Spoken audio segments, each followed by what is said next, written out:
Hi, I'm Shane PAILs, Doc Hockey for Proactive Sports Injury Clinic. Today we'll be going over hip sleeper stretch, which is a PAILs and rails exercise created by Dr. Andrea Spino. All right. So we get down into kind of an outward, almost 90-90, but not quite to the outside. It'd probably be a little bit uncomfortable if we were at 90-90. All right, and what we're going to do is we want to get internal hip rotation. That's the whole point of this exercise. So we're bringing it in all the way as far as you can. And then we're going to use our hand to kind of push it a little bit further, so with that passive stretch. And I usually use the hand to corkscrew myself back here to add extra tension into the core and anywhere else in my body that I want to add tension to.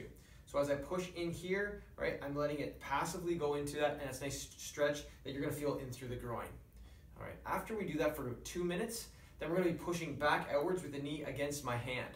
So I'm pushing outwards, I can feel the tension along the side of the leg. Sometimes you can still feel it in the groin, and going in there for another 2 minutes, all right? I'm also bracing through my abs, my other leg, my foot, and my back and everything, so I'm getting extra tension into that joint because we want to create more joint tension so the body knows where we are in space. So as we push outwards, we do that for 2 minutes, and then we actively do our rails contraction, which is basically bringing the knee inwards. We're using our adductor muscles to bring it even further forward, inside of the shin, all right, and in through our hip to bring it in closer to decrease this angle right through the floor to the knee, all right, and we hold that there for 10 to 15 seconds, a pretty hard contraction. I'm still bracing throughout the body to increase the tension overall. Then after 10 to 15 seconds, I relax that a bit, keeping that range of motion. I add a little bit more pressure down through here to get that passive stretch again for another about 1.5 minutes after that.